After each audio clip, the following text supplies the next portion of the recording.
Here I am in Beijing at the headquarters of GreenTech Environmental, which I think is one of the most exciting companies in the water world today.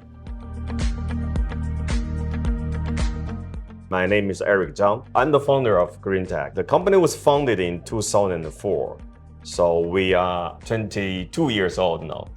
And when you started it, you were largely taking technologies from Europe and America and applying them in China. Yes, we licensed some products and technologies from US and from the Netherlands, and then we actually promoting the products and technology here in China, solving the water treatment, wastewater, particularly wastewater treatment problem here in China. And now it seems that you're doing three things which are really wildly different from what anyone else is doing. And you're going to take them back to the rest of the world. So I guess the first one is you're making treatment plants like you make cars. How did that idea come to you?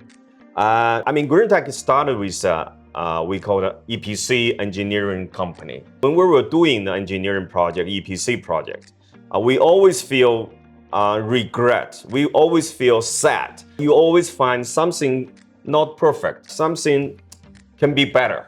And the reason why is it's totally rely on talented designers, talented project manager, talented site manager, construction. There are so many variables. It's almost impossible to make one project as perfect as you want it.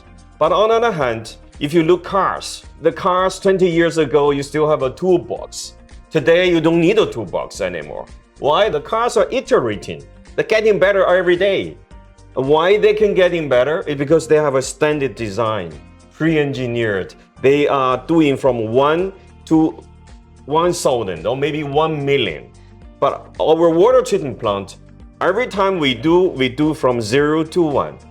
And so we are spending much more money, much more effort, much more investment, but the return is much less than you are making from 1 to 1,000. I would like to try build a water treatment like just making cars. That's the original idea come from. But you must have a huge factory.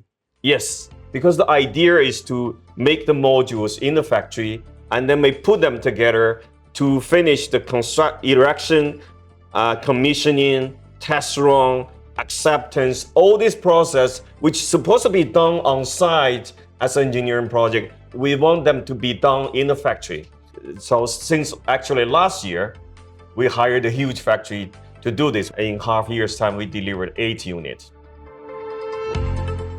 I guess the second thing which I thought was really exciting about your business is you're a big believer in decentralized. I believe the decentralizing is the future. You can just put your product or the water plant close to the client or close to the water source. And that means your pipeline, your network, your transmission line can be much smaller, much shorter. Your transportation, you don't have to transport 1 cubic meter of water from one side of the city to the other side of the city, which will cost a lot of money. But we were not able to do decentralization because your plant is going to be too small. So your per cubic meter investment is too high. Also, when you have many of the decentralized projects, you need a lot of operators, professional operators, which is very difficult to find them. It's impossible to achieve if you do engineering project. So if we are able to achieve this water treatment like making cars, we can reduce the OPEX by AI. We can reduce the CAPEX by mass production. Therefore, you can make the decentralization possible. I think this is the solution for the future water supplies or water treatments. Now, I guess then the third thing which I think makes you unique is this use of AI. I know you're comparing it to the sort of standards of AI in cars. Can you explain a bit more? We use AI to replace the operators, which is very similar like autonomous cars, FSD cars. So in FSD, you have actually 6 levels. The first level is people driving. Second level is feet off, hands off, eyes off, mind off. The highest level is driver off. We try to analyze the whole operator team, and then we split the functions of these operators into different functions. So operators and maybe the controllers and also the patrol inspection trips, and also the process engineer decision makers, and also general managers. So in different level, you actually replacing different type of people. So for example, we are using the video, audio, infrared to replace the inspection trips.